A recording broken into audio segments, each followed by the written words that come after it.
manière à nous, notre part à nous, que nous devons manifester pour emmener cette bonne nouvelle à opérer des miracles en nous, c'est manifester la foi.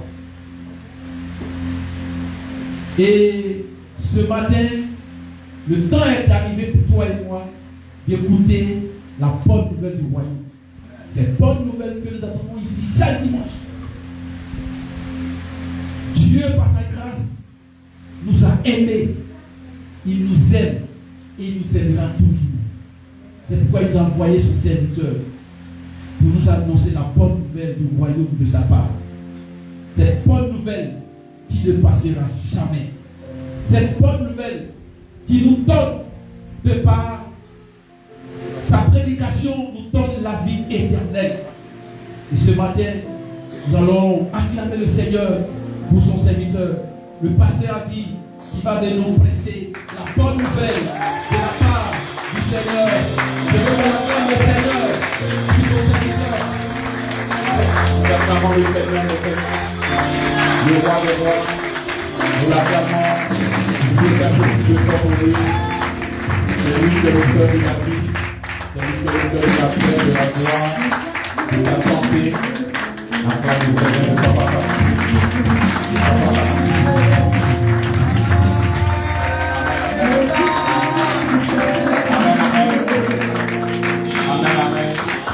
Merci parce que tu m'as ovationné, je suis vraiment très impressionné par tes acclamations.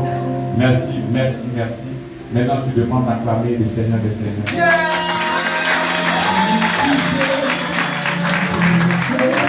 Alléluia. Alléluia.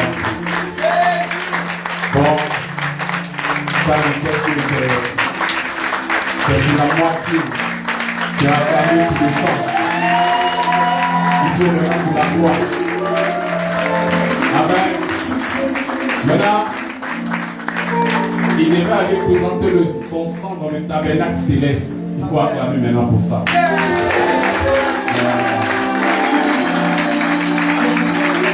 Amen. Quand il a fini, il y a l'Esprit qui nous a promis. C'est un acclame pour l'Esprit de Dieu.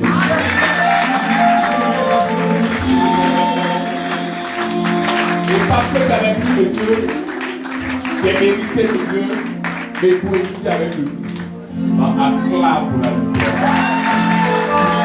Alléluia.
vie avec nous, Seigneur. Voilà pourquoi nous sommes là. Ayant des esprits vivifiés pour te célébrer, pour t'acclamer, pour te glorifier et pour te dire que tu es tout pour nous, Seigneur. Merci pour ce moment de qualité que nous avons encore passé dans ta présence. Merci pour la révélation des Écritures. Merci pour la connaissance que tu vas distiller à tes enfants ce matin. Merci parce que chaque jour, nous grandissons dans la connaissance. Et que l'honneur, la puissance et la gloire Dieu reviennent à toi. Amen. Amen.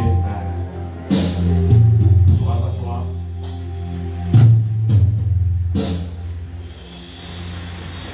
Amen, amen. Je suis très content de vous voir. Amen. C'est un peu chaud, hein. Beaucoup de mouvements, de fois. On a commencé à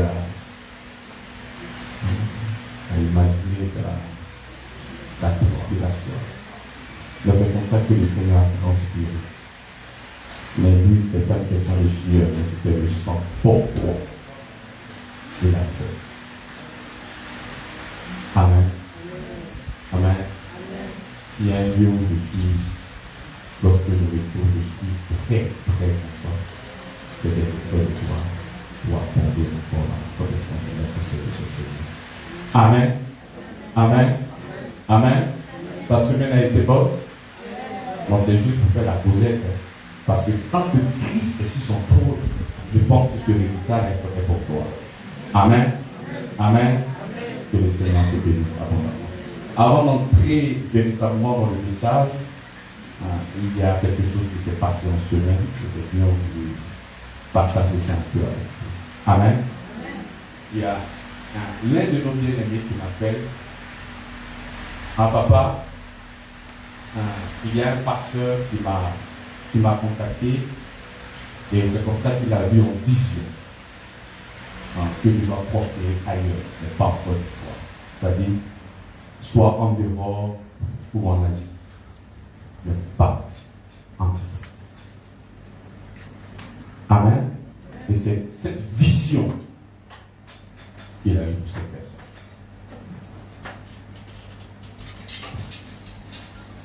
Deuxièmement, il dit pour que cette vision s'accomplisse, il faudrait qu'il se déplace. Pas forcément lui, mais un pasteur.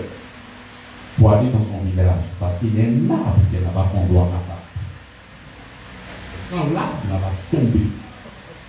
Et tout ce qu'il a vu en vision va se réaliser. Amen. Mais j'étais tellement content parce que cette personne-là a dit, mais si le Seigneur ne nous a pas délivrés, mais qu'est-ce qui va nous délivrer? Et il a continué. Il lui a dit, mais regarde ta vie. Le niveau dans lequel tu es présentement, est-ce que tu penses que c'est normal? Et c'est comme ça qu'il va créer maintenant les doutes dans le cœur. Et c'est comme ça que lorsqu'il commence à créer des doutes, tu commences à avoir un peu de sentiment de tristesse parce que quand tu regardes la condition qui n'est pas vraiment au beau fixe, ça peut vraiment créer quelque chose dans le cœur. Et j'aimerais révéler ici des points vraiment très essentiels. Amen. Donc nous allons décortiquer cette question. Déjà, il dit que sa paix, là où elle a prospéré, cette personne-là, de ce qu'il prend, c'est déjà faux. Parce que qu'est-ce que le livre de Psaume chapitre 2 de verset 8? Il dit, je te donnerai des nations pour héritage, les extrémités de la terre pour possession. Donc nous n'avons pas un Dieu qui est limité, mais nous avons un Dieu qui est illimité. Lorsque nous croyons au Seigneur Jésus-Christ, nous avions été délivrés de tout ce qu'on appelle saison, de tout ce qu'on appelle lieu. C'est ici que moi je vais prospérer. C'est là que moi je vais prospérer. Si je ne me trouve pas ici, je ne pourrai pas. Non, ce n'est pas la vérité. La vérité, la Bible déclare que là où la porte de tes pieds, ce territoire-là, je te donne en possession.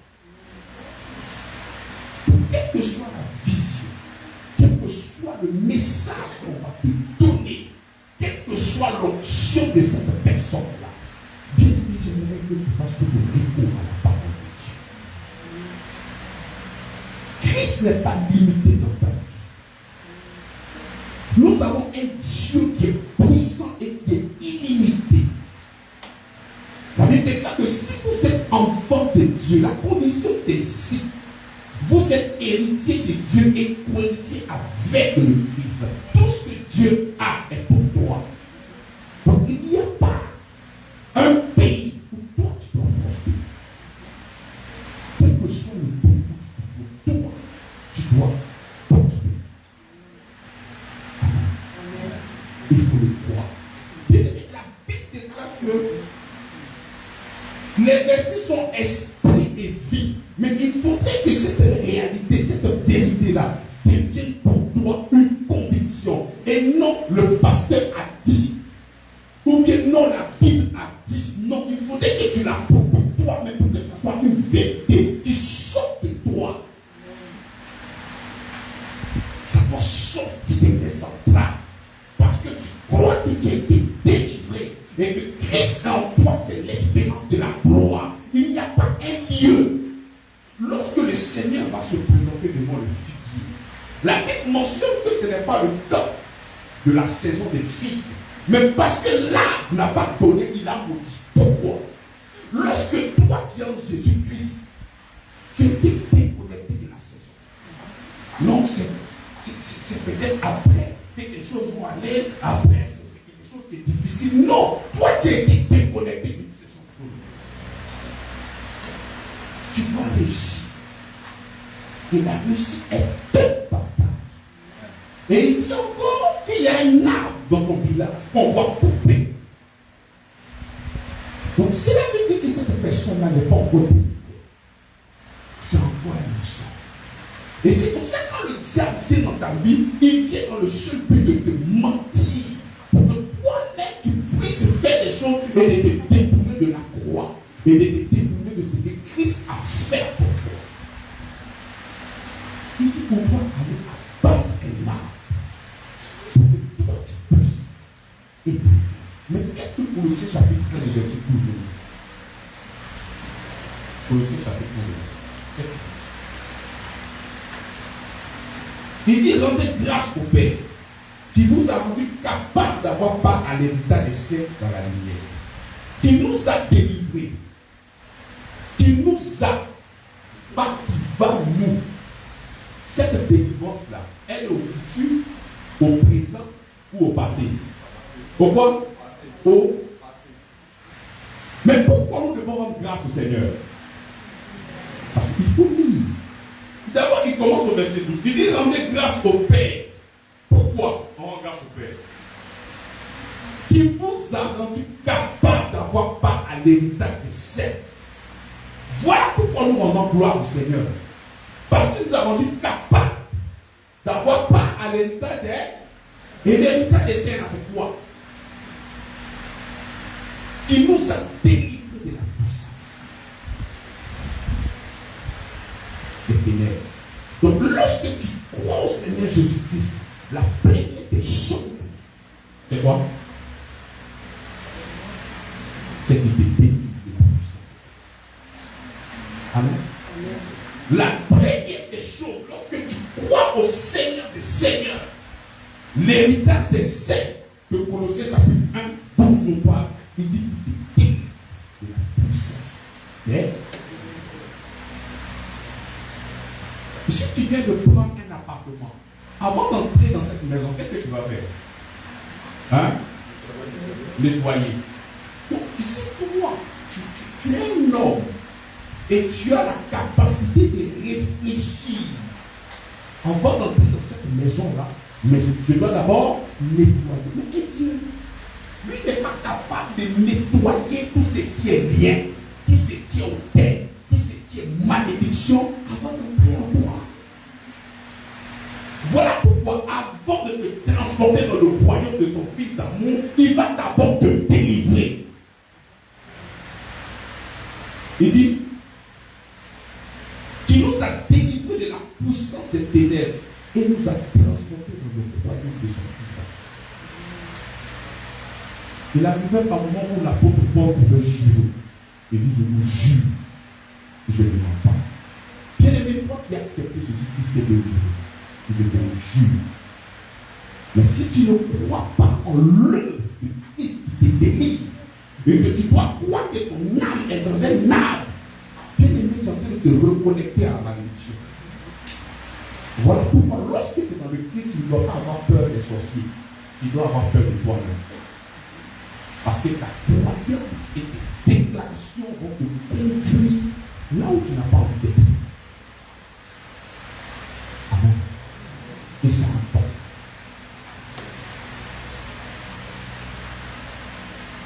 On ne dit pas que la sorcellerie, les choses qui se passent là n'existent pas. Mais nous disons que toutes ces choses-là prennent fait lorsque tu as Jésus-Christ de Nazareth. Si tu n'as pas Jésus, oui, la malédiction peut régner sur la vie. Il n'y a pas de problème. Si tu n'es pas en Jésus, il y a beaucoup de choses qui peuvent t'arriver, des liens, des sorciers qui vont lancer des bases, des malédictions volées dans les toits, toutes ces choses-là, il n'y a pas de problème. Mais quand tu as Jésus-Christ de Nazareth là, ce n'est pas ton partage. C'est quelqu'un ça, même s'il est archibishop des bishops, fonction des bishops quoi, 17, et qu'il te dit ça, il faut plus réfléchir s'il est âgé de toi. Non, là, en ce moment-là, il est en train de s'attaquer à la parole de Dieu. Donc, tu le corriges. J'ai été délivré. Parce que le problème, c'est que si tu laisses cette parole à pénétrer dans ton cœur, ça aura des conséquences. C'est pour ça que lorsque Jésus était là, il fait une déclaration. Il est temps que le Fils de l'homme, il sera livré. L'apôtre qui est à côté de lui, Pierre, il dit, cela n'arrivera pas. Quelle était la réponse de Jésus? Arrière de mon Satan. Pas que Pierre était Satan, mais la pensée qui venait de mettre là, c'était la pensée du diable. Donc un prédicateur, il peut être quand même enfant de Dieu, mais il n'a pas la connaissance de la vérité. Et il peut être un canal pour distiller un faux message qui va transformer ton cœur. Dans ce moment-là, lorsque tu entends une parole, tu ne donnes pas gloire au Seigneur. Déconnecte-toi de cette parole. Amen. Tu ne demandes pas. Et il faut le croire. Si ta croyance n'est pas juste, ta vie ne sera pas juste. Mais si ta croyance est juste, ta vie sera juste. Arrêtez de penser au gars là qui ne vous aime pas, le diable. Il ne vous aime pas. Arrêtez de penser à lui. Il faut voir l'œuvre de la croix qui est réelle pour ta vie. Il faut te l'approprier pour que toutes ces vérités qui disent la Bible soient pour toi des convictions. Et non même le pasteur a dit. Et non même la Bible a dit. Il faut aller au-delà même de ce que le pasteur ou la Bible a dit. Ça doit être pour toi une conviction terrible.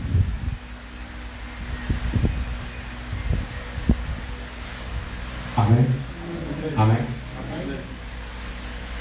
D'accord. Aujourd'hui, c'est notre troisième dimanche du séminaire, le vrai évangile.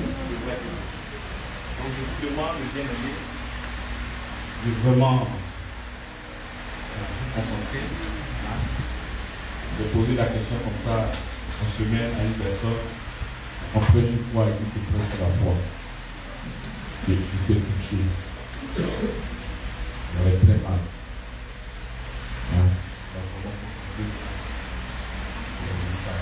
Amen. C'est très important. Amen, amen. Donc l'évangile c'est quoi? La bonne nouvelle. L'évangile c'est quoi? C'est la bonne nouvelle. Et lorsqu'on dit bonne nouvelle, ça doit être une bonne nouvelle, pas une mauvaise. Venez te dire que ton père est tué en sorcellerie, bien aimé, ce n'est pas une bonne nouvelle. Et nous sommes là au nom de l'évangile. Nous sommes là pour annoncer l'évangile. Nous ne sommes pas là pour créer des sorciers dans les églises. Nous ne sommes pas là pour créer des conflits dans les églises. Que les gens veulent te tuer ou non, ça c'est depuis que Dieu t'a créé. Le diable t'a jalousé depuis là-bas et il cherche à te tuer depuis longtemps. Mais le Seigneur il te garde et te protège. Donc tu n'as pas à t'inquiéter des sorciers, de ta famille, des liens, de machin, de quoi que ce soit qui veut te tuer. Non, toi, il faut avoir connaissance du Seigneur qui te protège. ta guérison, ta délivrance provient de lui. Et non pas les boules de feu que tu m'as envoyé sur les ennemis. Amen. Amen. Donc l'évangile c'est quoi? C'est la bonne. L'évangile c'est la bonne. J'aimerais dire même que l'évangile c'est l'amour. Pourquoi? C'est la démonstration. C'est un acte concret. C'est de distiller l'amour. Lorsque nous disons que Dieu est amour, c'est abstrait. Ce n'est pas quelque chose de concret. Mais l'évangile vient démontrer que Dieu est amour. Est-ce que vous comprenez? Quand tu dis à une personne je t'aime, c'est abstrait parce qu'on ne peut pas savoir, ce n'est pas quelque chose de concret, mais par tes actes, tu démontres la manifestation de ce qui est abstrait à ce qui est concret. Donc lorsque nous sommes en train de parler de l'évangile, nous sommes en train de démontrer que Dieu t'aime et que son amour est inconditionnel. Donc lorsque nous sommes en train de parler de l'évangile en tant que tel, nous sommes en train de démontrer l'amour que Dieu a pour toi. Et l'amour que Dieu a pour toi, c'est un amour abstrait. C'est un amour inconditionnel. Et lorsque nous parlons de l'évangile, voilà pourquoi l'évangile doit être enrobé de l'amour. Donc quand tu entends des choses qui ne ressemblent pas à l'amour, qui ressemblent à des accusations, quand le message ne te donne pas l'amour, la foi, cela ne provient pas de l'évangile. Mais autre chose. L'évangile c'est. Et c'est comme ça que l'amour de Dieu a été attaqué depuis que tu as été. Ça n'a pas commencé aujourd'hui. Lorsqu'une personne s'élève pour dire qu'on va couper un arbre pour que toi tu puisses évoluer, il est en train d'attaquer l'amour de Dieu. Parce qu'il est en train de dire que le Seigneur ne t'a pas délivré. Il faudrait que tu fasses des choses pour que tu sois délivré. C'est l'amour de Dieu qui est en train d'attaquer. Mais le diable n'a pas pu ceci. Non. Si toi tu es éparpillé, mais lui, il n'est pas éparpillé. Il sait là où il doit frapper. Et là où il doit frapper, c'est l'amour. Parce qu'il sait que quand il a frappé l'amour, le reste là, c'est la puissance. Et quand nous sommes en train de parler en termes d'évangile, nous sommes en train de manifester la preuve d'une manière concrète que Dieu t'aime. Mais il ne voulait pas qu'il soit l'évangile. Amen. Amen. La Bible déclare que les cieux des cieux sont à l'Éternel. Et il a donné la terre au Fils de l'homme. Vous voyez cette déclaration? Les cieux des cieux sont à l'Éternel. Et il a donné la terre au Fils de l'homme. Prenons Genèse chapitre 1. Voilà, c'est la nouvelle de l'histoire.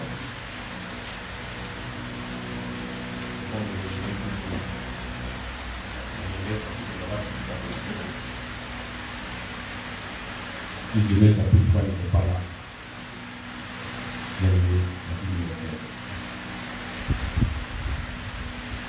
le serpent était le plus rusé de tous les animaux de champ. Et l'Éternel Dieu avait fait. Il dit à la femme, Dieu a-t-il réellement dit, vous ne mangerez pas de tous les arbres du jardin. Ça c'est la parole de Dieu. Vous reprenez, vous avez vos filles, non? Genèse chapitre 3. Il dit, le serpent était le plus rusé de tous les animaux des champs que l'Éternel Dieu avait fait. Il dit à la femme, Dieu a-t-il réellement dit, vous ne mangerez pas de tous les arbres du jardin? Ici, on doit donner une nature au diable, c'est un menteur. Même dans sa question, il y a encore la tromperie. Parce que le Seigneur a dit, vous pouvez manger de tous les arbres, sauf le fruit qui est au milieu. Mais lui, il vient dire, le Seigneur a dit, il ne pas tout manger. C'est-à-dire que quand il commence par le mensonge. Voilà pourquoi il faut faire très attention à ce que tu entends, parce que c'est que quand c'est ce qui te balance. Ne laisse aucune mauvaise sémence transpercer ton cœur. Non. Donc il vient, il commence par le mensonge. Vous allez voir, dans juste 2 petites citations du diable, c'est rempli de plusieurs mensonges. Imagine-toi, tu as un frigo à la maison. Et dans le frigo, il y a des yaourts, il y a des raisins, il y a tout. Il y a vraiment un éventail de passoire, une galerie, tout. Et puis, toi, le père qui dit à ton enfant, il ne faut pas peut-être toucher des olives. Hein? Et puis maintenant, la servante vient. Ah, donc ton papa dit, il ne même pas toucher quelque chose dans le figuier. Est-ce que vous comprenez? Et le diable en train d'attaquer l'amour de Dieu. Est-ce que vous comprenez le bien? Hein? Il ne même pas manger quelque chose. La femme, nous mangeons du fruit des arbres du jardin, mais quand le fruit de l'arbre qui est au milieu du jardin, Dieu a dit, vous ne mangerez point et vous ne toucherez point. Et c'est comme ça que la Bible dit, rien ne sera ajouté et rien ne sera retranché à la parole. Une fois que tu vas aller au-delà de ce qui est écrit, ta chute n'est pas loin. Une fois que tu rajoutes ou tu retranches quelque chose de ce que Dieu a dit, ta chute n'est pas loin. Où Dieu a dit, tu ne vas pas toucher. Ça, c'était quelque chose de ajouté.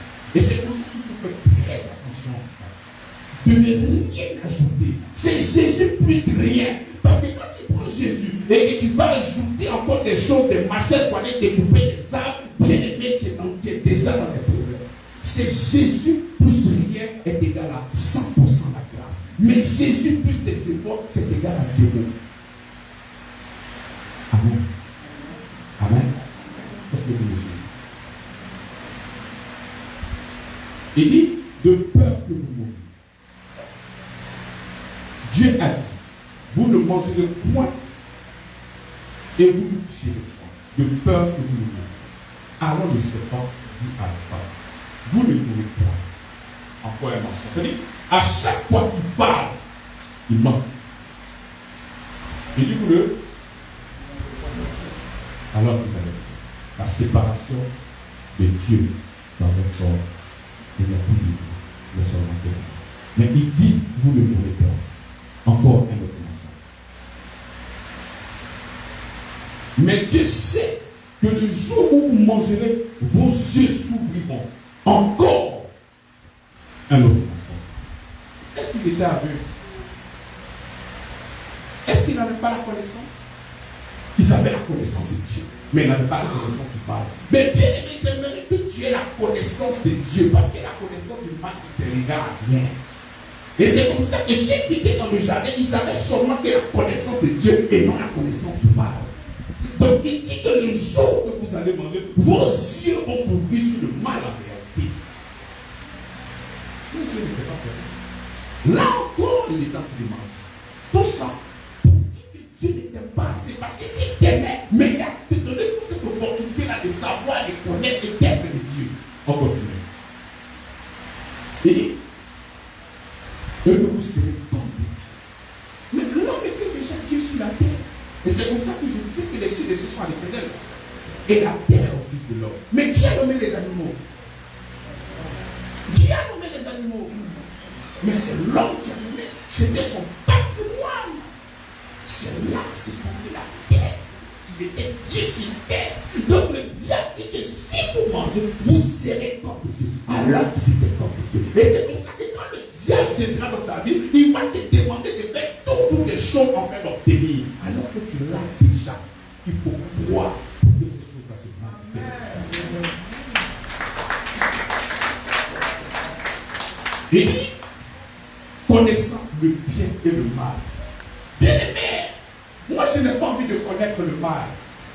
Moi j'ai envie de connaître Jésus.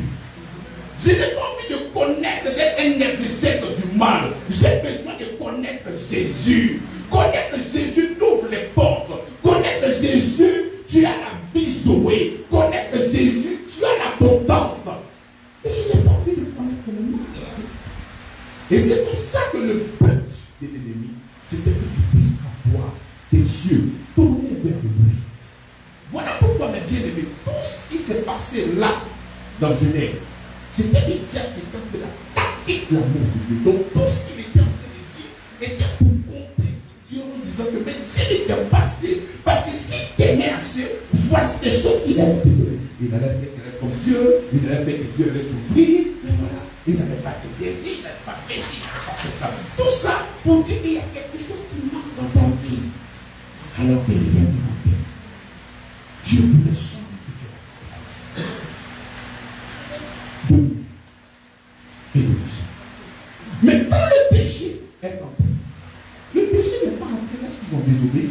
La désobéissance n'est que la conséquence de ce qui est entré, qui est le péché.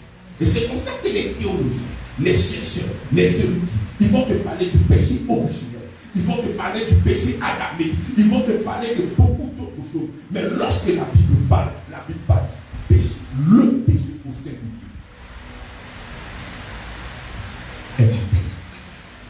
Le diable a sémé sa pensée. Le diable a sémé quelque chose. Et c'est comme ça que la personne a commencé à changer sa démographie.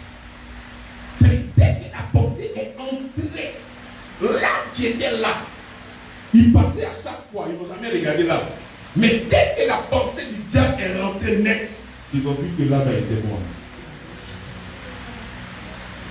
Ce qu'ils ont coupé pour manger, c'était la conséquence de ce qui s'est passé à l'intérieur de la vie.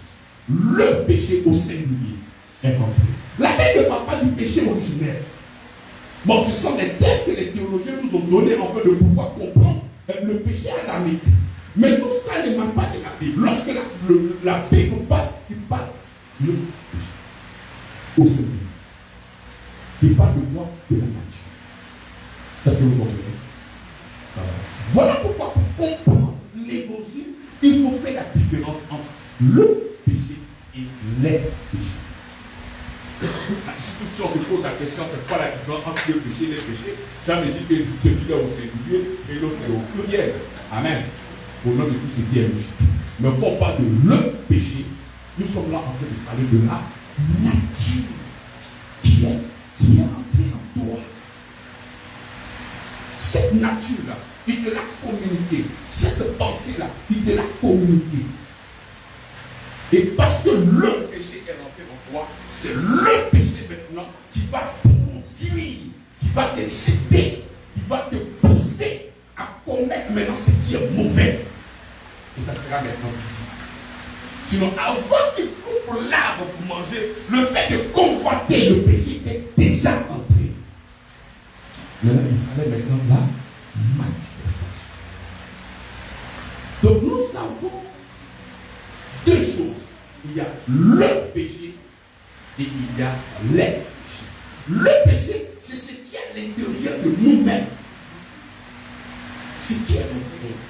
Cette pensée qui a été communiquée par le diable. Maintenant, les péchés, ce sont nos comportements. Les impairs que nous faisons tous les jours dans notre comportement. Tu me suis? Hein? Amen. Donc voilà pourquoi il est important de bien aimer, de comprendre véritablement ces points très essentiels afin de comprendre le délice à la fois. Amen. Amen. Amen. Et c'est comme ça que lorsqu'on parle de l'amour, ce qui suit, c'est la grâce. Lorsqu'on parle de l'amour, ce qui suit, c'est quoi? Parce que quand Dieu se manifeste, la Bible dit quoi? Car Dieu a tant aimé le monde, il a aimé, et il y a la manifestation. La manifestation pour qu'il a donné son Fils, afin que quiconque croit ne périsse point, mais ait la vie éternelle. Amen. Amen. Prenons Jean chapitre 8 verset 40.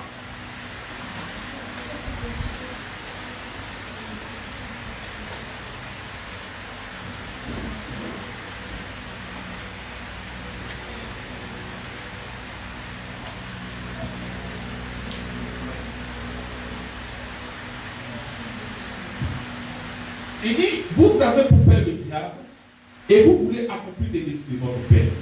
Il a été médité dès le commencement, il ne s'était pas dans la vérité, parce qu'il n'y a pas de vérité en lui. Lorsqu'il profère le mensonge, il parle de son propre fond, car il est menteur et le père du mensonge. Quand le diable s'approche de toi, il est dans le seul de te mentir. Voilà pourquoi il faut faire très attention à ce que tu entends. Parce qu'une fois que le mensonge a pénétré dans ton cœur, tout ce qui s'est passé dans les Il a menti. Il y a une sémence qui est entrée. Le péché, sa nature a été communiquée à l'homme. Et de cette nature-là sont sorties les conséquences du péché. Donc aujourd'hui, le diable n'a pas changé sa manière de faire. C'est un grand menteur. Donc lorsqu'il vient dans la vie d'une personne, c'est pour te mentir à l'extérieur.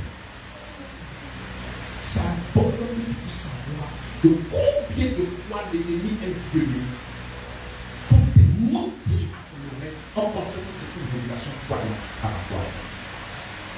La Bible déclare que lorsqu'il ment, il parle de son propre faux. C'est quand le diable dit 1 plus 1 égale à 2, il ment. 1 plus 1 égale à 1. Hein? Mais quand il dit c'est égal à 2, c'est un menteur. Pourquoi? La Bible dit qu'il ne se tient pas. Parce que même quand il émet quelque chose, c'est parce qu'il y a un décès qui est caché. Bon, si je suis en train de rentrer dans une vie et que je suis en train de prêcher, et quelqu'un dit, lui là c'est vraiment un homme de Dieu, ce qui dit est vrai, ce qui dit est bon, je serai d'accord avec lui ou non? Hein? Cette histoire-là s'est passée à Paul. Paul entre à Éphèse, il est en train d'évangéliser. Et il y a une femme qui vient. Celui-là, ce sont les enfants de Dieu. C'est qui disent la vérité. Qu'est-ce que l'apôtre Paul a dit? Hein? Arrête de moi, Satan. Arrête de moi, Satan. Qu'est-ce que c'est a dit? Mon évangéliste. Après la mise à jour. Hein? Qu'est-ce qu'il a dit? Esprit de béton. Mais pourtant, madame m'a dit, parce qu'il sait, si s'amuser à laisser cette parole-là prospérer, lorsqu'il va retourner, la dame va continuer le ministère. C'est pas moi qui dis que le gars là. Donc voilà, il continue sa mission. Et c'est là maintenant qu'il va commencer à mentir. Donc il faut faire très attention à ce qu'il dit. Je lui dis pourquoi? Parce que Genèse chapitre 3 nous montre par rapport au mensonge qu'il a sémé, sa pensée est entrée dans ton cœur.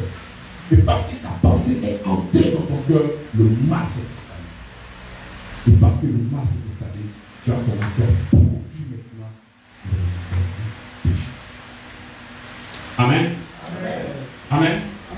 Est-ce que vous comprenez? Tout va bien? Amen. Donc nous prenons Romains chapitre 7, verset 8.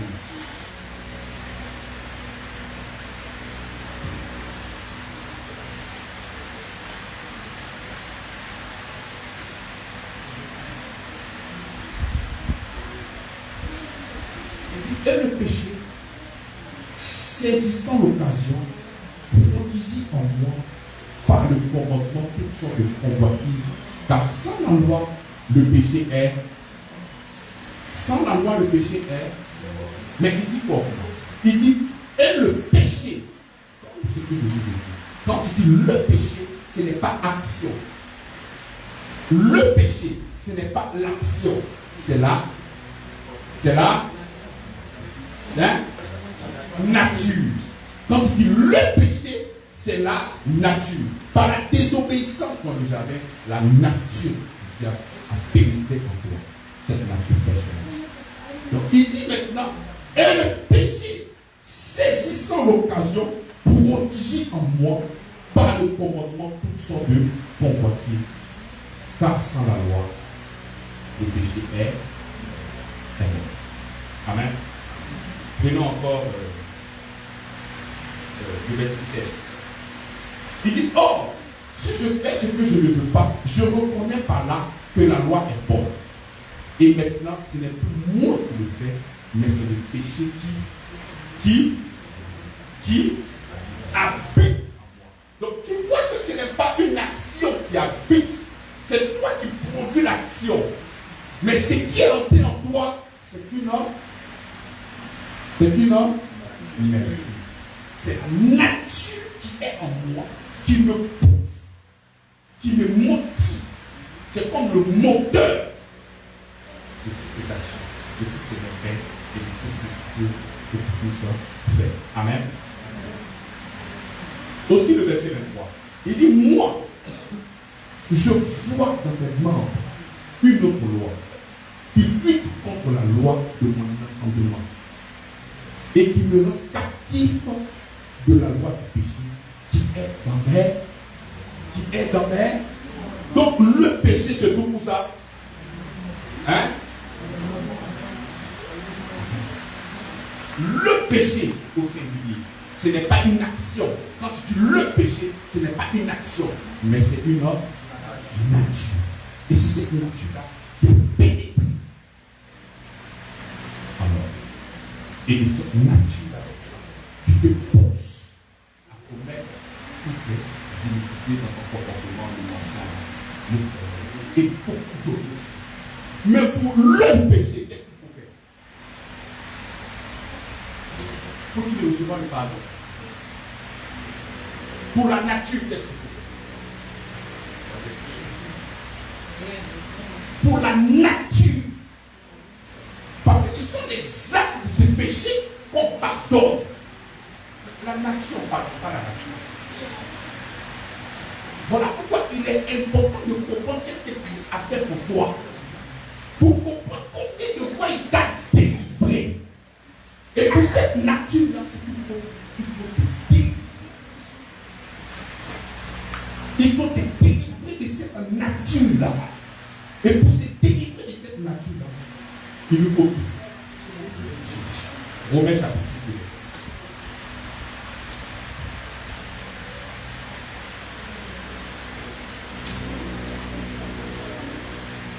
Il dit, sachant que notre vieil homme a été crucifié avec lui, afin que le corps du péché fût détruit, pour que nous ne soyons plus esclaves du péché.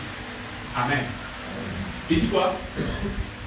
Sachant que notre vieil homme, et c'est pour ça que quand la Bible parle de ton ancienne nature, soit il dit le péché, la nature pécheresse, le vieil homme, le cœur de pierre. Tout ça est moi de ce qui s'est passé lorsque nous étions là-bas dans le jardin. La Bible n'utilise pas les termes de péché originel, tout ça. On n'a pas de problème avec ça. Mais les mots qu'il utilise, c'est quoi? Le vieil homme, le cœur de pierre, la nature pécheresse, le péché. Donc lorsque vous lisez la Bible et que vous voyez le péché, ce n'est pas action de péché, mais c'est la nature. Il est important de comprendre, parce que si tu ne comprends pas, lorsque tu vas voir un tel, tu vas penser que c'est action de péché. Non, c'est la nature du péché. Et pour cette nature-là, qu'est-ce qu'il faut? Il faut être délivré. Romains chapitre 6, le verset 6. Sachant que notre Dieu a été crucifié avec lui. Donc quand Christ était sur la croix, il a crucifié le vieil homme. Celui qui te produisait tout le mal. Le moteur, c'est-à-dire la machine qui fabrique le péché là. Amen. Il a détruit ça pour toi. C'est-à-dire, avant de chercher à pardonner les péchés, mais il faudrait d'abord qu'on annule cette nature pécheresse. Amen. Qui est pécheur? Celui qui commet des actions ou celui qui a la nature? Comment? Celui qui a la nature. Parce que celui qui a la nature produira forcément le péché. Est-ce que si tu me vois un peu de jouer au football ici, est-ce que je suis footballeur? Hein? Je ne suis pas footballeur. Donc, le Seigneur va d'abord détruire cette nature. Et voilà pourquoi il dit, le Seigneur, sachant que notre vieil homme a été crucifié avec lui, lorsque Christ était en train de mourir à la croix, ton vieil homme que tu as reçu dans le jardin d'Éden, lorsque tu regardes bien la croix, ce n'est pas seulement que Jésus que tu vois, ton vieil homme aussi est là. Amen. Ton vieil homme, c'est qui te donnait l'envie de produire le mal, est là-bas avec lui. Il a été crucifié avec lui. Il dit afin que le corps du péché fût détruit Parce que lorsque la nature pécheresse est là, tu ne peux qu'être esclave. Tu peux avoir un bon comportement. Tu peux prendre des décisions. Si 7 mois, 6 mois, 7 mois, mais tôt ou tard, ça va revenir. Pourquoi? Parce que la nature pécheresse est en toi. Que tu le veux ou non. Voilà pourquoi j'ai essayé, j'ai fait comme ci, j'ai fait comme ça, après je suis revenu. Non, tu as besoin d'être délivré. Et cette délivrance-là, c'est de croire au Seigneur Jésus-Christ. Et quand tu crois en lui, il va détruire cette nature pécheresse. Romains chapitre 6, verset 8.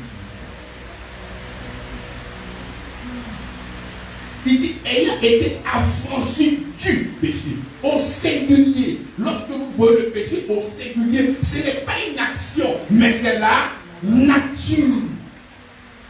Il dit, ayant été affranchi du péché, vous êtes devenus esclaves maintenant de quoi? De la justice. Donc de la même manière, hier, le dispositif qui était en toi, c'était pour produire la mort. De la même manière, aujourd'hui, par le Christ, tout ce qui est encore comme dispositif, c'est pour produire la justice. C'est pour produire la sainteté. Vous avez maintenant pour fruit la sainteté lorsque vous croyez véritablement en eux. Donc nous avons deux problèmes. Le premier problème, c'est le péché qui est la nature. Et de l'autre côté, nous avons quoi maintenant? Nous avons les péchés. Voilà pourquoi jamais tu vas voir dans la Bible le pardon du péché.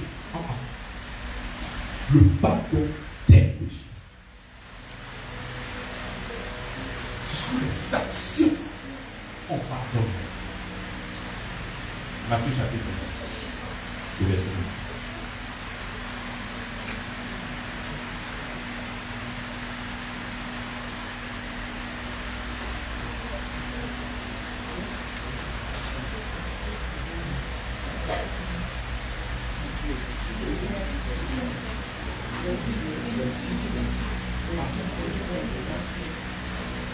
Matthieu chapitre verset. Il dit, car ceci est mon sang, le sang de l'alliance, qui est répandu pour plusieurs, pour la rémission des péchés. Donc le sang est versé pourquoi? Pour.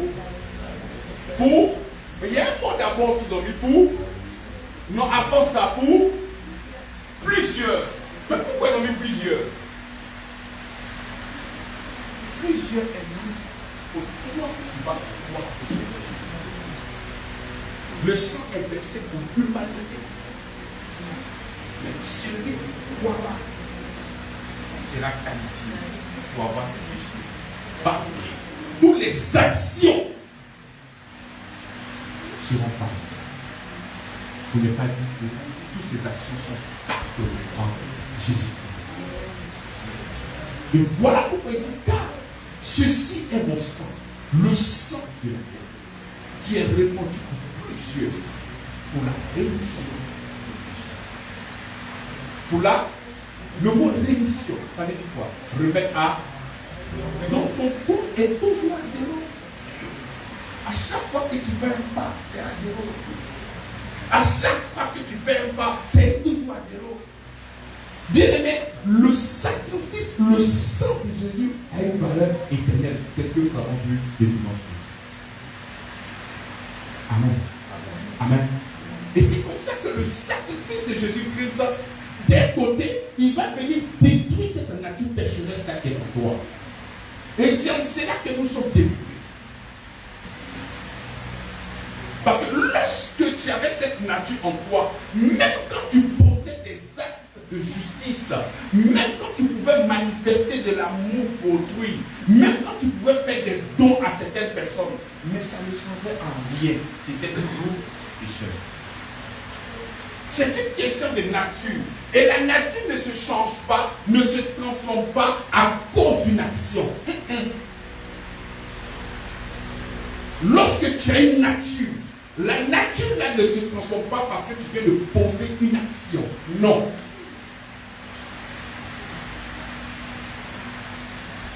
Voilà pourquoi nous disons, quelle que soit ta position, tu as besoin d'accepter Jésus pour détruire cette nature pécheresse. Parce que ce qui définit que tu es pécheur, ce ne sont pas tes actions, mais la nature qui est en toi. C'est la nature qui est en toi qui fait que tu es appelé homme pécheur ou femme pécheresse. Et non les actions. Ce n'est pas parce que je commets des péchés que je suis pécheur. Mais c'est parce que je suis pécheur que je pêche. Hein? Qu'est-ce que vous comprenez? Amen. Ce n'est pas parce que je commets des actions de péché que je suis pécheur. Non. La nature, c'est une question de nature. Ce n'est pas une question d'action, mais une question de nature. Et cette nature-là a été clouée à la croix. Et parce que cette nature a été clouée à la croix, et que Jésus vient habiter en toi, il va te communiquer lui sa nature. Et cette nature-là, c'est quoi? Nous sommes justes. Hier, quand tu étais pécheur et tu avais pour héritage la mort, aujourd'hui, par Christ, nous sommes justes et nous avons pour fruit la sainteté. La sainteté. Et le pardon des péchés.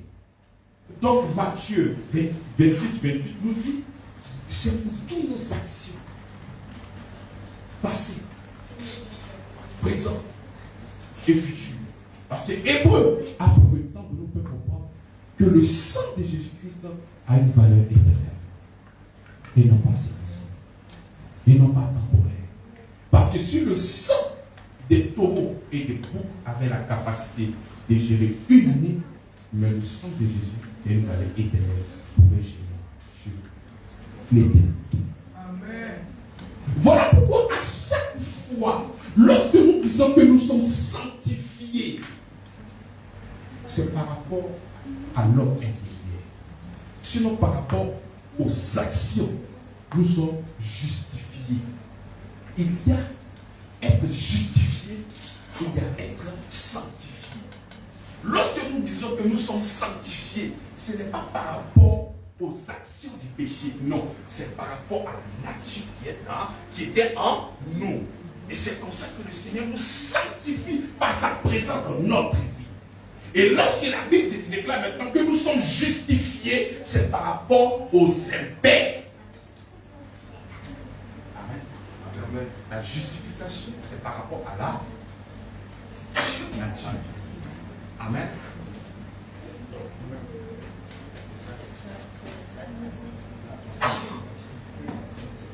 Donc, comment?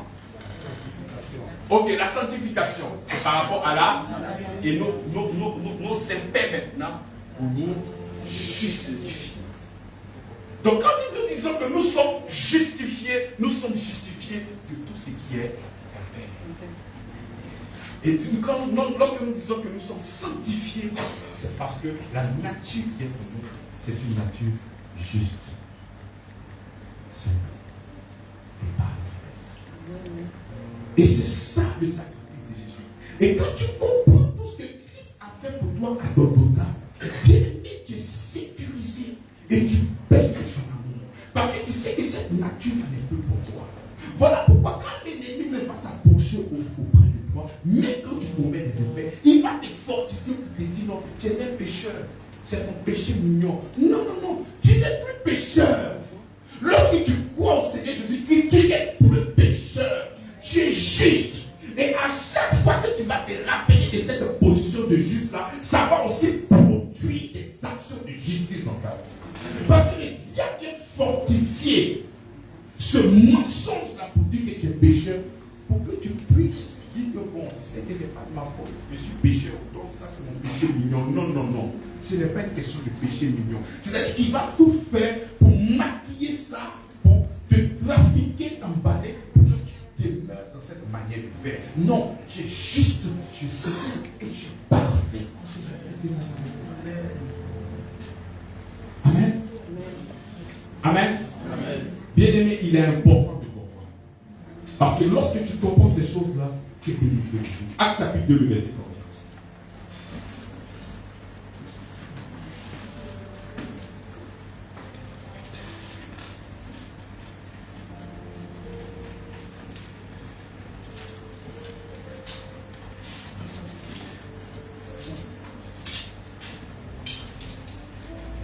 Il dit, Pierre me dit, répandez-vous et que chacun de vous soit baptisé au nom de Jésus-Christ pour le pardon de vos péchés. Et vous recevrez le don du Saint-Esprit. Amen. Il dit, Pierre me dit, répandez-vous. Répandez-vous. Changez votre manière de voir.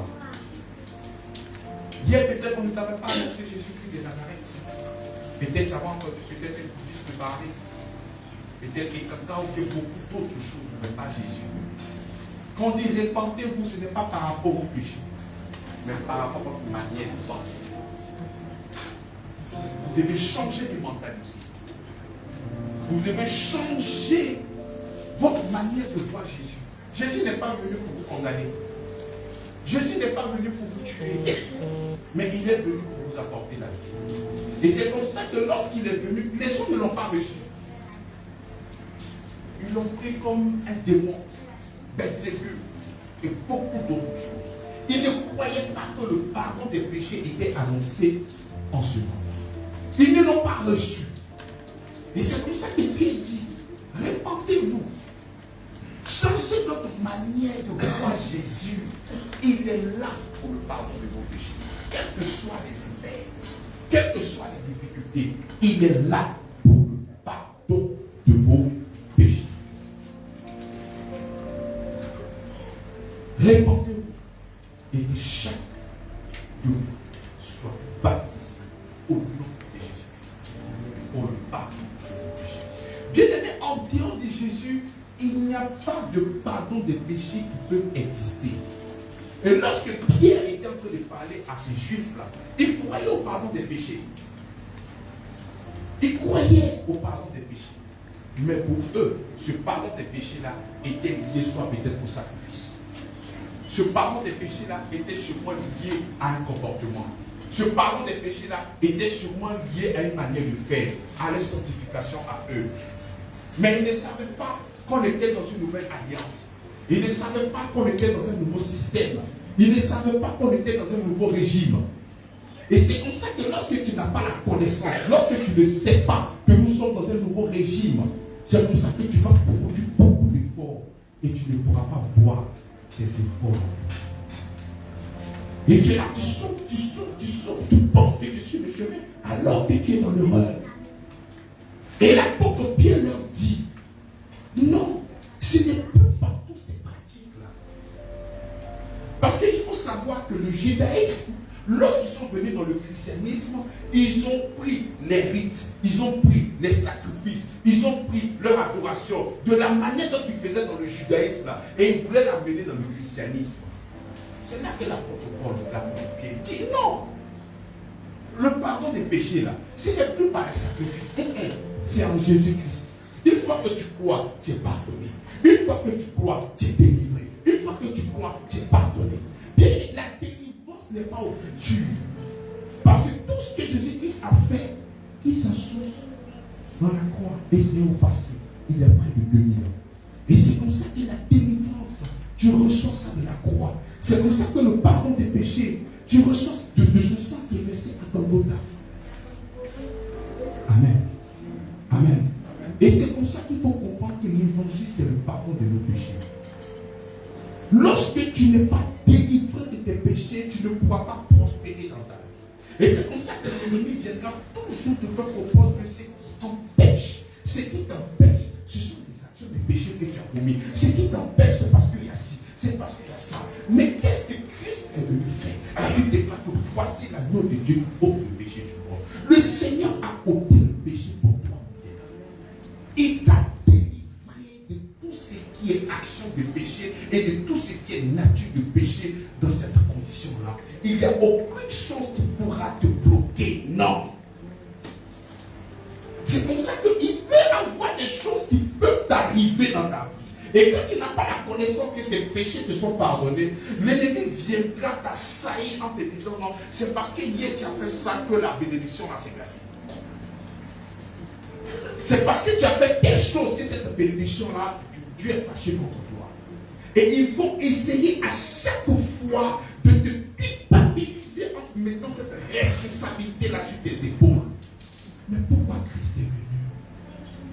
Il dit, voici l'agneau de Dieu qui ôte le péché du monde. Nous sommes en train de parler de l'amour manifesté en Jésus-Christ. Dieu nous a tellement aimés qu'il s'est fait homme et il a habité parmi nous. Dans le seul but de voir tes péchés pardonnés à l'infini. Et beaucoup d'entre nous, véritablement croient que le Seigneur leur a pardonné de tous les péchés. Mais lorsqu'ils se retrouvent à la maison, dans les salons, dans les chambres, Seigneur, pardonne-moi encore pour mes péchés. Mais tu dis deux choses à la fois.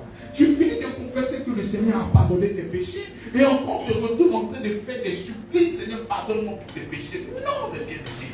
Il faut confesser ce que la Bible dit de toi. Seigneur, merci parce que c'est toi qui permets que je sois dans ta présence, parce que tous mes péchés ont été pardonnés. Donc à chaque fois, c'est de se rappeler, le souvenir. Parce que lorsque tu n'as pas le souvenir de ce que Christ a fait pour toi, tu feras toujours naufrage par rapport à la foi.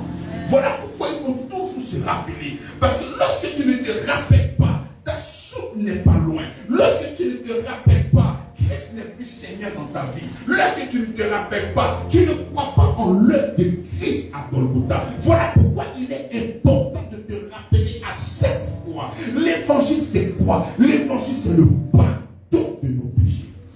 Tout ça qui a été pardonné à l'infini. Et c'est comme ça que tu sais que tu es pardonné. Tu n'as pas peur de t'approcher du trône. Tu n'as pas peur de t'exprimer. Tu n'as pas peur de proclamer des bénédictions qui sont pour toi. Tu n'as pas peur de dire que tu es héritier de Dieu et co-héritier avec le Christ. Tu n'as pas peur d'ouvrir la bouche et d'affirmer ta foi en disant que tu es juste, saint et parfait. Tu rentres dans une communauté et levez les mains, vous qui êtes juste. Mais ce n'est pas possible. Aucune personne, mais tu vas penser que c'est une sagesse. Que non, l'homme ne peut pas être juste, quoi. Mais aujourd'hui, il faut savoir que tu es devenu juste pas à cause de ton comportement, mais tu es devenu juste parce que Christ est mort pour toi à la croix. Et c'est ça qui est l'évangile. C'est ça qui est l'évangile. Lorsque tu vas laisser ces vérités-là pénétrer dans ton cœur, la foi naît et Dieu vient habiter en toi. Et lorsque Dieu viendra habiter en toi, la Bible dit dans Éphésiens chapitre 2, le verset 10, qu'est-ce qu'il nous dit là-bas? Car nous sommes ayant tous deux. Dieu a préparé d'avance afin que nous les pratiquions. Il dit, car nous sommes son ouvrage. Aujourd'hui, tu es impressionné par des architectes. Lorsque tu vois des bâtiments, des gratte-ciels, tu es impressionné. Tu dis, waouh, mais quelle intelligence, waouh, quelle précision, waouh. Mais cette fois-ci, de la manière dont tu as été créé, ce n'est pas un architecte, ce n'est pas un homme, c'est Dieu lui-même qui est le chef. C'est lui le concepteur, c'est lui le réalisateur, même le décor à l'intérieur de toi, c'est lui en toi qui l'a manié. C'est lui qui a tout placé. À l'intérieur de toi, la Bible déclare que j'ai répandu mon esprit, et par mon esprit l'amour.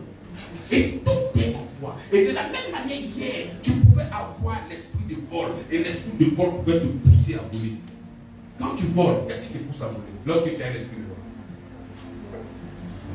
Lorsqu'une personne est possédée par un esprit de vol et que la personne vole, qui pousse cette personne à voler? C'est quoi? Qui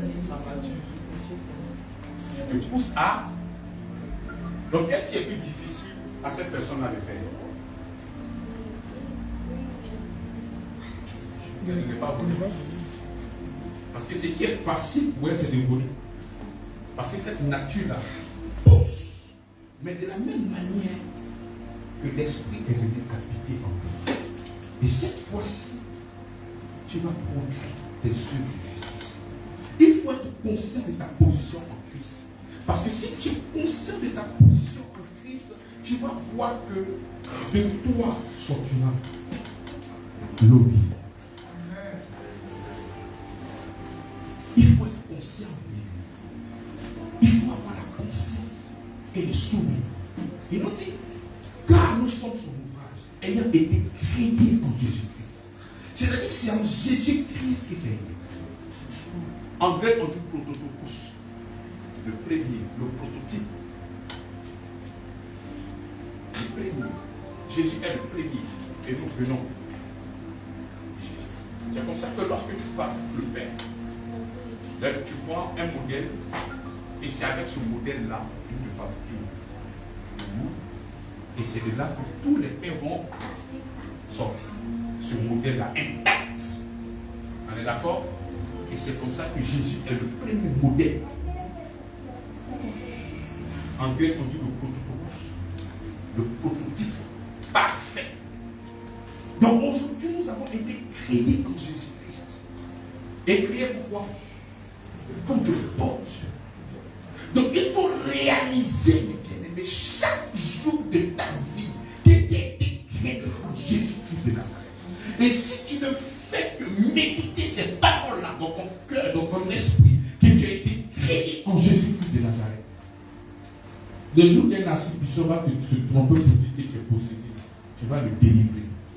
Parce que tu sais que tu es créé et fondé en Jésus-Christ. Et pourquoi? Pour de bons Dieu.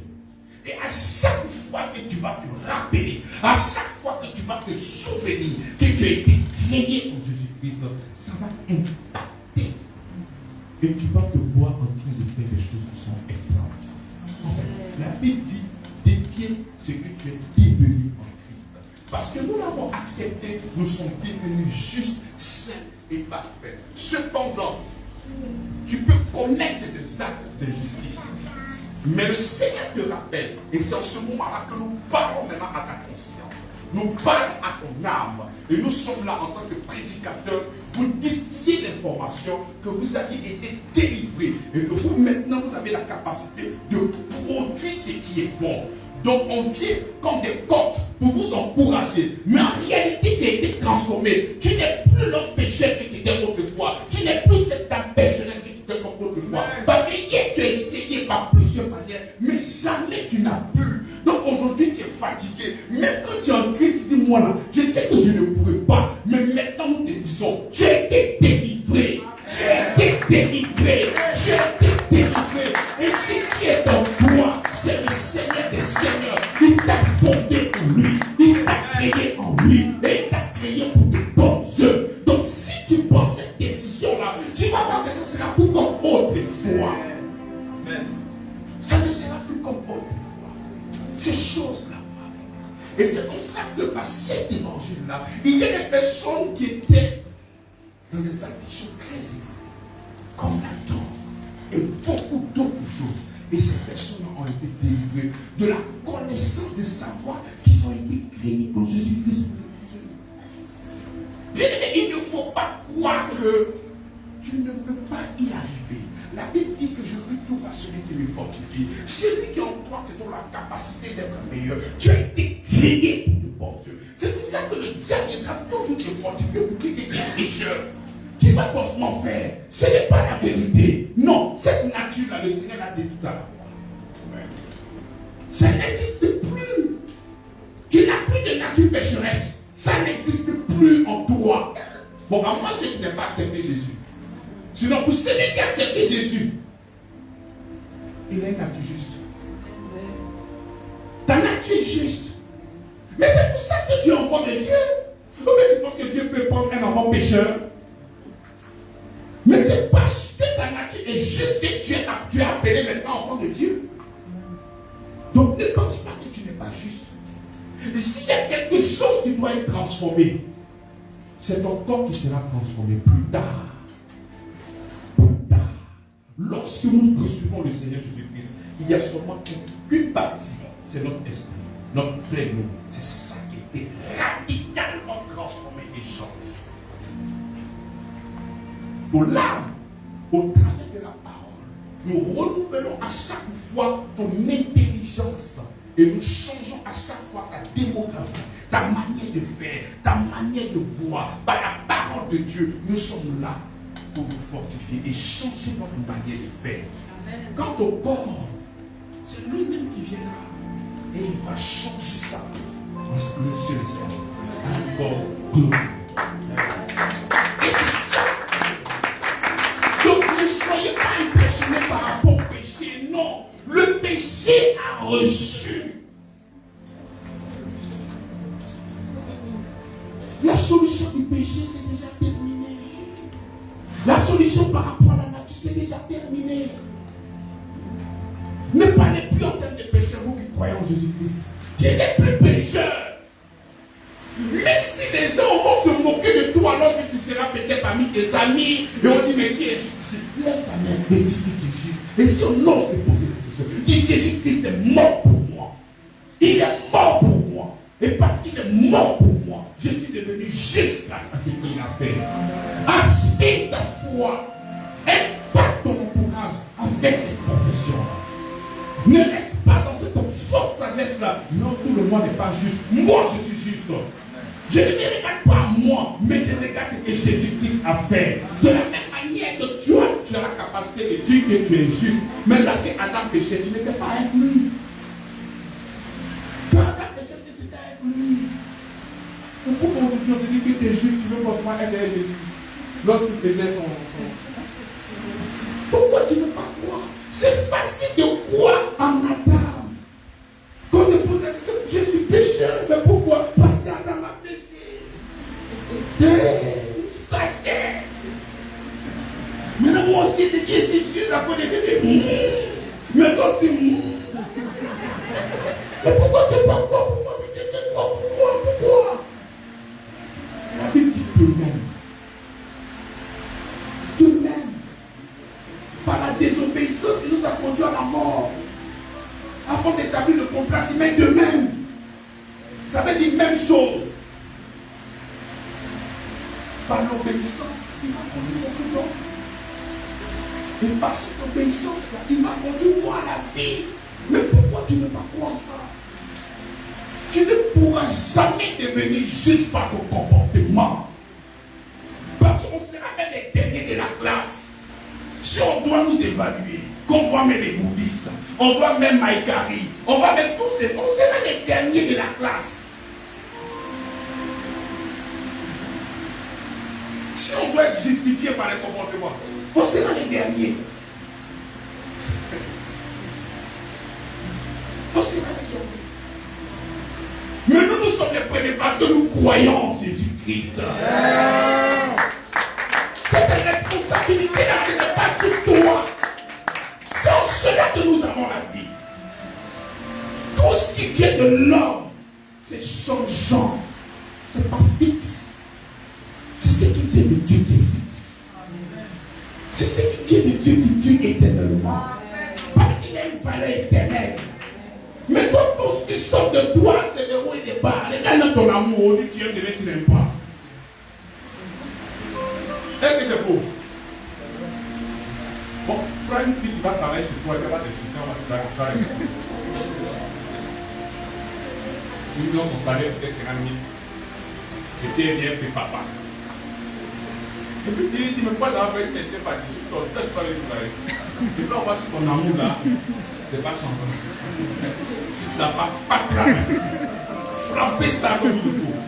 Donc l'homme est changeant. Voilà pourquoi si cette responsabilité-là doit se reposer sur nos épaules-là, on ne peut pas connaître la vie éternelle. C'est l'enfer direct même. Il n'y a pas de débat. Mais c'est parce qu'il nous aime de lui-même là. C'est Jésus, c'est quoi? C'est lui qui gère ça pour toi. Donc, question de péché là, il faut oublier. Oublions les péchés là, c'est déjà réglé. Le péché est déjà réglé. La nature pécheresse est déjà réglée. Tout ce qu'on nous demande, c'est de croire. C'est de croire. Et c'est ça la nouvelle alliance. La nouvelle alliance, ce n'est pas faire, mais croire. Et c'est comme ça que un jour j'étais là, je méditais la Bible et j'ai tout compris. Il dit, vous écartez de la simplicité de l'évangile. La simplicité de l'évangile. Tu dis, mais enfants, mais comment on peut pas faire là? Moi, j'ai dit qu'il faut croire. Qui a dit ça? Nous, on veut faire, c'est un ça. Nous, on veut faire. On dit, ok, il n'y a pas de problème. Donc, envoyez la loi.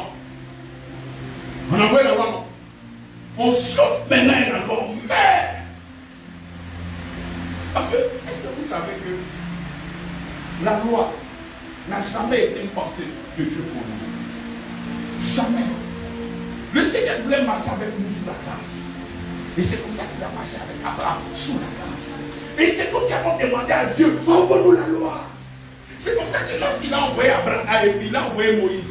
Il dit, va dire à mon peuple, Dieu quand c'est comme ça. Il dit Moïse, lui, il dit, va dire à mon peuple, tu as vu comment je les ai portés sur les épaules, non? Tu as vu ce que j'ai fait, non? J'ai détruit, j'ai fait ci, j'ai fait ça. On va leur dire ça. Donc Moïse arrive. Ah, parce que c'est ce que le Seigneur dit. Il est avant. Bon, va dire à ton Seigneur là, c'est qui demande de faire la mort à faire maintenant. Lui montrer tout là, on est plus terrible que lui. Ah! Donc Moïse vient du Seigneur. Bon, les parents des gars là, il dit, il faut dire tout ce que toi tu peux là, ils vont faire. Mais ça c'est vraiment ça. Qu'est-ce que je vous ai demandé pour vous protéger? Rien. Mais pourquoi c'est maintenant que vous le faites? D'accord? Ça c'est dans Exode chapitre 19. Le verset 20, la loi est venue. Parce qu'il a fait, venez la loi. C'est ce que vous voulez. En fait, maintenant, il y a quoi? Il y a des gens plus là. Et puis, ça a un problème. Bon, tu sais, le Seigneur va toujours te demander, il va te donner ce que tu veux. C'est pour ça que même les juges qui sont dans la Bible, mais c'est nous qui avons encore demandé. Même une question de roi encore. C'est nous encore qui avons demandé à Dieu, on met un roi comme les autres peuples. Et il dit à Samuel, il dit non, mon peuple me rejette. C'est parce que mon peuple me rejette qu'il demande un roi. Mais pour qu'ils connaissent que si tu as un roi, le roi peut venir prendre ta femme, le roi peut venir prendre tes enfants, il peut faire tout ce qu'il veut. Oui, on accepte, on veut un roi. Quand tu dis Dieu, on ne voit pas, on veut un roi qui serait établi avec nous, sur nous. Là encore, c'était la demande encore du peuple. Dieu n'avait jamais voulu qu'il y ait intermédiaire. Mais à chaque fois, c'est nous qui créons des choses. À chaque fois. Et la loi a été donnée. Et quand la loi était en vigueur, la loi n'est pas venue pour t'aider. Quand la loi est apparue, la première fois qu'ils ont murmuré, le serpent est sorti pour les portes. Alors qu'ils ont fait piquer murmure. Avant que la loi ne vienne. Ils ont fait plus que murmure.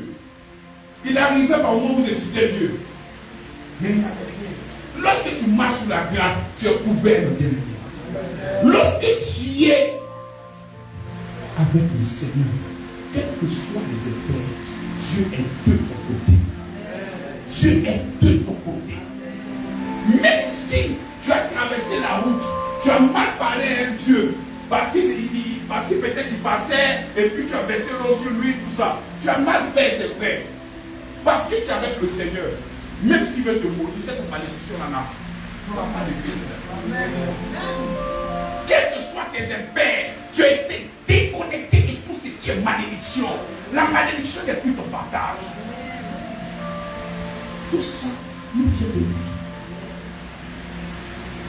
Mais quand tu n'es pas dans la grâce et que tu es dans la loi, tu n'es pas aidé. Voilà pourquoi j'aimerais que ton cœur se tourne toujours vers le Dieu de la grâce. Lui est Dieu de la grâce. Et l'esprit de la grâce. L'esprit de la grâce est de recevoir ce que tu ne mérites pas. Mais bien aimé, vous ne pouvez pas comprendre comment est-ce que l'homme même est. L'homme qui n'a pas Dieu, il est corrompu à l'extrême. Pourquoi? Parce que c'est ce diable-là qui le conduit à l'extrême. On dit la grâce est de recevoir ce que tu ne mérites pas. Mais tu as tellement péché dans ta vie. On dit non, le Seigneur va te faire grâce. Non, c'est pas possible. Comment Dieu va faire grâce? Mais pourtant, que tu aies la grâce, c'est pour celui qui ne mérite pas. Mais toi, tu estimes que tu as trop péché, donc Dieu ne peut pas te faire grâce. Vous voyez? Comment c'est difficile? Donc, croyons véritablement au Seigneur. L'évangile, c'est le pardon de nos péchés. L'évangile, c'est que le Seigneur a pardonné tous tes péchés. Parce que le Seigneur viendra pardonner. Il l'a déjà fait. Et même quand tu vas te lever, tu vas dire, mon frère, viens, le Seigneur va pardonner tes péchés. C'est encore une erreur. Parce qu'il a déjà pardonné tes péchés. Tes péchés ont déjà été pardonnés. Le sang de Jésus-Christ est versé. Et ce sang qui est versé là a une valeur éternelle. Éternelle. Ça veut dire que ça n'a pas de fin. Et il faut croire en ça. Et te délivrer. es enfant de Dieu. Comme ça, te donne des habilitations. Comme ça, te donne une nature juste sans le pardon. Comme ça, faut que tes péchés te soient pardonnés. Comme ça, fait que tu es héritier de Dieu et co-héritier avec le Christ. Comme ça, tu as la capacité de prier au nom de Jésus et recevoir une réponse favorable à la prière. Comme ça, te donne accès au trône. La Bible déclare qu'il habite une lumière impénétrable. Mais lorsqu'on voit ces gens de versets, on vient de dire que le diable osait Dieu. Mais c'est insultant. La Bible déclare qu'il habite une lumière impénétrable. Impénétrable. Dans d'autres textes, on dit inaccessible. Pour que toi, tu puisses avoir accès à Dieu, c'est impossible. Il faut que Jésus-Christ te donne accès au Père. Jésus-Christ seul. La Bible déclare qu'il est le chemin. Il n'est pas un chemin. Il n'est pas deux chemins. Il n'est pas trois chemins. Quel que soit le chemin que tu vas emprunter, tu ne pourras pas trouver cette lumière. Et cette lumière est sortie de lui pour aller te chercher. Amen. Et c'est seulement que Jésus qui a la capacité d'être pur comme Dieu est pur. Parce que même les cieux ne sont pas purs à ses yeux. Et c'est lui, de par sa présence dans ta vie, te communique sa propre nature comme tu es pur comme lui. Et c'est ça l'évangile. Pensez à d'autres choses, même pas par rapport au péché. Le péché est déjà réglé. Tu sais, avant vous pouvez me blaguer. Vous dites que non, vous avez compris. Non, non, non. Je sais que vous n'avez pas compris. Il y a des personnes qui vont appeler non, le message là, non, après ça, on est sur la foi. J'ai dit que tes péchés te sont pardonnés à l'infini. On ne parle plus en tête des péchés. Est-ce que tu crois en ça? Est-ce que tu crois que tes péchés te sont pardonnés? Amen. Et tes péchés de l'an 2040? Amen. De l'an 2050? Amen. De l'an 2070? Amen. Ton amen même là, je sens même que tu n'es pas sûr. Pasteur. Pasteur. J'ai dit que tes péchés te sont pardonnés. Amen. La condition c'est de croire. Amen. Pas de faire, mais de croire.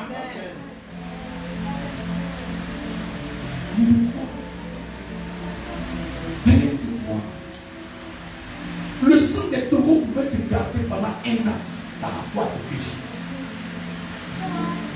Et tu avais une très belle conscience. Parce que tu sais que le sacrifice te protège de tout.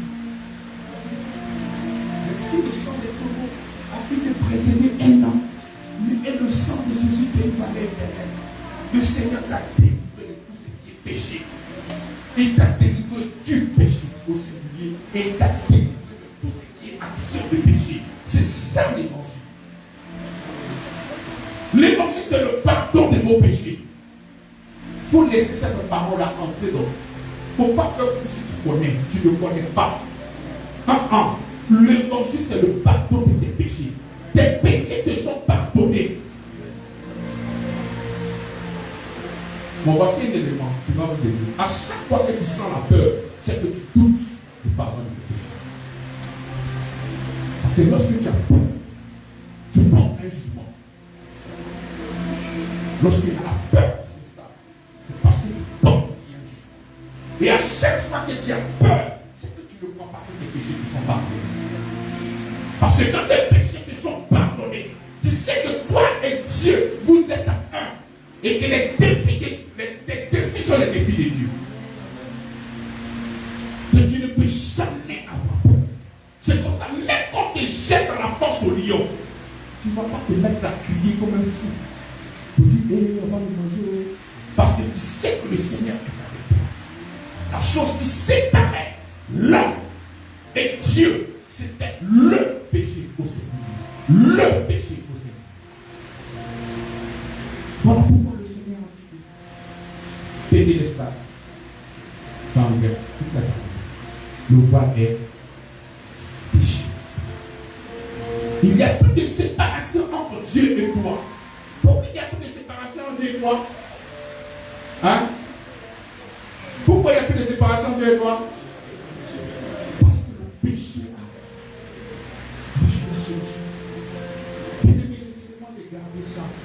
au plus profond de ton cœur. Et tout ce que nous venons de discuter comme information de par la parole du Seigneur, il faudrait que toute cette information en soit pour faire une conviction dans ton cœur. Il faut croire en ça pour que tu puisses vraiment te accomplir, que tu puisses sortir de toi. La Bible déclare que la parole est esprit et vie. Il y a la vie détachée de l'échec de la Bible. Il faut recevoir cette parole. Amen. Amen. Amen. Amen. Amen. Dieu vous bénisse.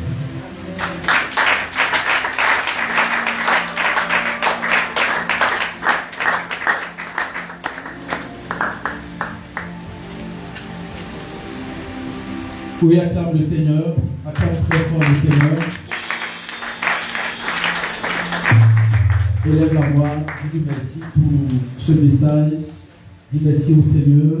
Parce que c'est lui qui a permis que tu entendes ces paroles. Élève la voix. Dis merci. Seigneur, je veux te rendre toute la gloire. Merci pour cet éclairage. Merci pour mon esprit